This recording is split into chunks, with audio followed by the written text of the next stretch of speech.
There's always something happening in Washington, and that's where the energy comes from. I love just being in the arena. I love being there when big decisions are made. All this is on Air Force One. It's a much better ride than Southwest. You could probably just walk across the back here. I started out in school learning about these things. I came to Washington to see how they were implemented, and now every day I get to go to this building and help write some of those laws myself. It's one of these cities where it seems like almost everybody who's here is from somewhere else. I'm from Chandler, Arizona. Yeah, DC's pretty compact compared to Chandler. I mean, you have lecture series and concerts and museums and historical sites. There's so many interesting things going on here, whether it be the government or the non-governmental organizations. It's a great presence for the church. You know, we get our finest young people that come to this city, and of course the word that comes out more often is they become ambassadors for the church, ambassadors for their university. It's one thing to read about it in the newspaper, and another thing to see that what you see on TV and what you read about in the newspaper is real, and it really just brings home that this is real work that you can be involved with if you want to.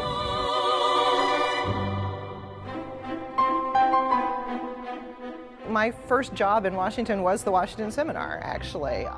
I'm a Foreign Service officer. I've worked at the Department of State for 14 years now. Washington Seminar gave me the confidence to say, I've worked in Washington and I have experience and I can add something to your organization. Washington Seminar has been such an integral part of my life. The internship led to a job. That job led to working on policy I was interested in. Having worked on that policy led to a call from the Committee on Ways and Means offering me a position to work in Congress. If I had not done the seminar, I don't know where I would be. I certainly wouldn't be in this position today. It really launched me on this career. Well, I had some understanding of what members of Congress, members of the House and Senate do, but you don't really appreciate it until you see it firsthand. Some baking soda and baking powder and some flour. I'll do the wet ingredients. 11 years ago, I was a student intern at the Washington Seminar Program in DC. I think what was so empowering and energizing about the Washington Seminar experience that has carried over for my interest in being involved after the experience is that you get to see how one person really can make a difference, or a group of like-minded people who come together really can make a difference. Well, one of the things about Washington Seminar for me, and I think for most of the people who came with me, is that you do catch a little bit of Potomac fever. One does start to become infected with the desire to keep track of what's going on in the public realm, to understand it at a deeper level, and to be involved in it in one way or another, because, at least for me, what I realized was I was involved in it whether I liked it or not. When you have that inside of you, I think it motivates you to want to perpetuate it and to contribute in ways that make this country great for the next generation. I've been to the Barlow Center several times now. I often go and speak to the students there, and I always have the same feeling. I got ripped off. This should have been here when I was. The Barlow Center is right in the middle of it. It's right there on the border between Georgetown and Foggy Bottom, so you walk 5 minutes, you're in Georgetown, where there's a lot of terrific restaurants and shops and a lot of fun things to do there in the evenings and on the weekends. You walk 5 minutes the other direction, you're in Foggy Bottom.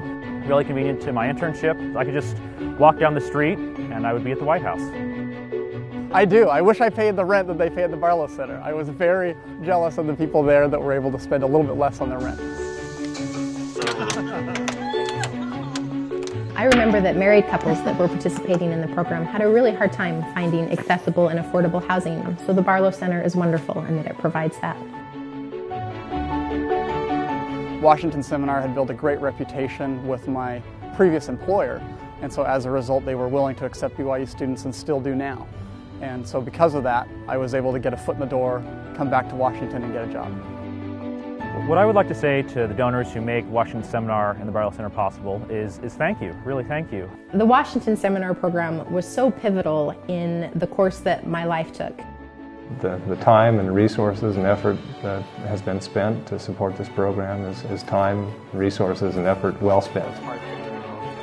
Being here has taught me that, you know, it's not just important as a citizen here, but as an LDS member of the church, that I really need to look for opportunities to help out.